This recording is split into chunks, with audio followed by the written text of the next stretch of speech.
जो BJP lead कर रही है जिसको, उसकी सरकार अभी रुझानों में ही बनती दिख रही है, क्योंकि वहां पर एक करप्शन भी बहुत बड़ा मुद्दा रहा है। उसके अलावा जैसे कि भट्ट साहब ने कहा बांग्लादेशी घुसपैठियों और उनके बाद वहाँ की लड़कियों से शादी करके, ये मुद्दा भी बहुत बड़ा था।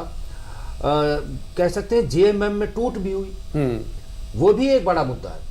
वहाँ उसका भी असर अभी आपको देखने को मिलेगा। चंपई सोरेन और सीता सोरेन, तो इन सबको मिलाकर अगर हम देखें तो बीजेपी वहाँ पर इस बार सत्ता में आ सकती है, उसकी सरकार बन सकती है, और अभी हमें रुझानों में भी ये दिखाई दे रहा है। रुझानों में भी दिखाई एक चीज और मैं थोड़ा सा महाराष्ट्र में एक ब्रेकिंग, एक बड़ी खबर आ रही है। यूपी उपचुनाव में करहल सीट, करहल महत्वपूर्ण, सबकी निगाहें दो, एक ही परिवार के दो सदस्य आमने सामने, अंजय यादव और तेज प्रताप। लेकिन रुझान जो है करहल सीट के रुझानों में सपा आगे चल रही है, जैसा कि अनुमान भी लगाया जा रहा था कि समाजवादी पार्टी का एक बड़ा गढ़ा अखिलेश यादव भी यहां से चुनाव लड़े हैं। अखिलेश यादव की एक कहा जा सकता है कि पारंपरिक सीट है करहल सीट से। समाजवादी पार्टी के जो प्रत्याशी है तेज प्रताप यादव, वो आगे चल रहे हैं रुझानों में।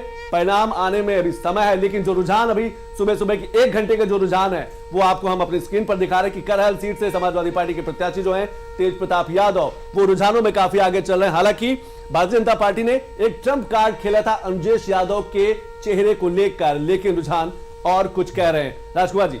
हाँ, मैं थोड़ा सा महाराष्ट्र के बारे में कहना चाह रहा था। जो अभी हम देख रहे हैं स्क्रीन पर कि बीजेपी प्लस आगे चल रही है, ये नहीं दिखाई पड़ रहा है इसमें। अभी ये पता नहीं चल रहा है कि बीजेपी एनडीए में कौन, बीजेपी या शिवसेना में क्या फर्क है। वहां अगर बीजेपी आगे रहेगी और जो लग रहा है तो वहां पर भी मुख्यमंत्री बदल सकते हैं, ऐसी बात नहीं है। वहां देवेंद्र फडणवीस जो है उनके नाम पर भी चर्चा हो सकती है, लग सकती है, और वो बन सकते हैं। अगर ये अभी तो कुछ देर में क्लियर होगा कि एनडीए में वहां पर किस दल को कितनी सीटें मिल रही, तो इस संभावना पर भी विचार करना। विजय जी, संजय राउत का कल बयान हमने सुना था कि 10 बजे बताएंगे कि महाविकास आघाड़ी का मुख्यमंत्री कौन होगा, और 1 घंटे बाकी है। किस तरीके से देख पा रहे हैं उनके इस बड़े बयान को?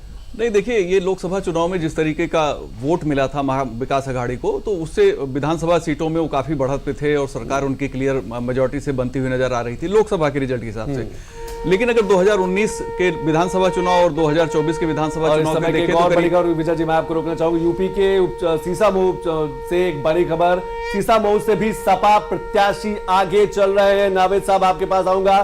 सीसामऊ से भी सपा प्रत्याशी जो है वो आगे चल रहे। सीसामऊ को हमने आंकड़े दिखाए थे, मुस्लिम वोटर जो है वो एक्स फैक्टर है। इरफान सोलंकी का भी हमने जिक्र किया था। ये एक बड़ी खबर, सीसामऊ में पहले राउंड में 4684 वोट मिले हैं। ये पहले दौर का जो रुझान है, जो आंकड़े हैं वो आपकी स्क्रीन पे आ गए कि 4686, और पहले दौर में बीजेपी के जो प्रत्याशी हैं उनको 2333 वोट मिले। लगभग 2 से 2,200 के आसपास का एक बड़ा मार्जिन रुझानों में ही नजर आ रहा है।